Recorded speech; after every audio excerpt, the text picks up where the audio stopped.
ఈ రోజు కొండే ఆడబిడ్డలందరికీ హామీ ఇస్తున్నాను. ఆగస్టు 15 నుంచి ఉచిత ప్రయాణ సౌకర్యం ఏర్పాటు చేస్తున్నా, ఫ్రీ బస్ ఉంటుందని చెప్పి కూడా మీకు హామీ ఇస్తున్నాను. ఎన్నో కష్టాలున్నాయి, ఇబ్బందులున్నాయి. అందుకే రాబోయే రోజుల్లో నేను చెప్పిన సూపర్ 6లో కార్యక్రమాన్ని ఒకటొకటే చేసుకుంటా వస్తున్నాం.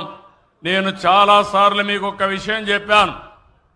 నిన్ననే మేము కడపలో ఒక మీటింగ్ పెట్టాం, మహానాడు పెట్టాం. అది కూడా కడపలో పెట్టాం.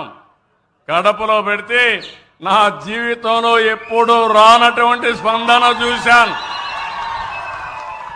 మామూలు స్పందన కాదు. నాకే ఆశ్చర్యం వేసింది. అంటే దాన్ని చూసిన తర్వాత అనిపించింది, మంచి పని చేస్తే ఎప్పుడూ మీరు మాతోనే ఉంటారని అర్థమైపోయింది. అందుకే ఈరోజు మీ జీవితాల్లో పండుగ చేసే బాధ్యత మాది, ఈ ప్రభుత్వాన్ని నిలబెట్టుకునే బాధ్యత మీది. ఎప్పటికని మరొకసారి విజ్ఞప్తి చేస్తున్నా.